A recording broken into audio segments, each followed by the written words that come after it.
Thanks, y'all. Here's what's happening in the wacky and oft-times wild world of sports. Human sacrifice, dogs and cats living together, mass hysteria, the Cubs are world champions.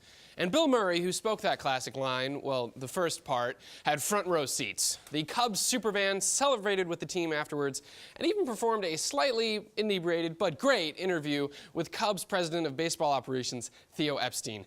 Anthony Rizzo called Murray an inspiration and thanked him for the 5-Hour Energy sponsor Murray gave him before a Game 4, a superstition he repeated for the rest of the series. But it wasn't all hugs and champagne for Murray that night, and the Cubs and Murray paused to reflect on their now cast-aside legacy as lovable losers. Quote, "I hope we're good winners. I hope we're just as good sports as winners as we were when we didn't win." The always thoughtful Murray perfectly tying up a great MLB offseason. The Harvard men's soccer team has had their season canceled after a scouting report surfaced ranking players on the women's soccer team by attractiveness and describing them in explicit and demeaning terms. The report was from 2012 but has been linked to an annual tradition that the school's cross-country men's team also practices. The women responded brilliantly, writing an op-ed for the Harvard Crimson stating, quote, "As women of Harvard soccer and of the world, we wanted to take this experience as an opportunity to encourage our fellow women to band together and celebrate in combating this type of behavior because we are a team and we are stronger when we are united." An excellent response to a shameful attack. The Raiders faced off with the Broncos on Sunday Night Football, and things got wonderfully fun. Let's look at the highlights.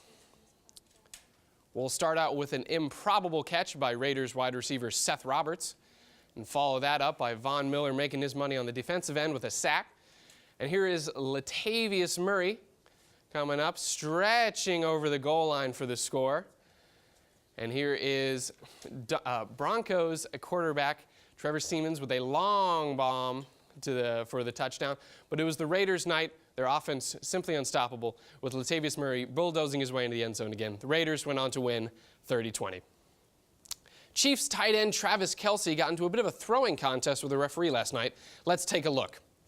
Official may have said that ball was too high for Kelce. Oh, Kelce is hot. Now he's ejected from the game. He's out. There must have been...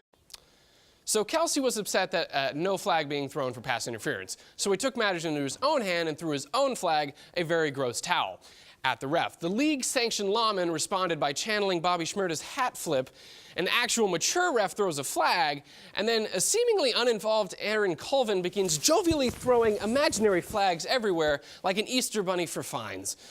Upon review, the play and applying my own expertise, yes, he was held, but the NFL does not approve vigilante justice in any form. So expect a nice big fine for Kelce and maybe even a suspension.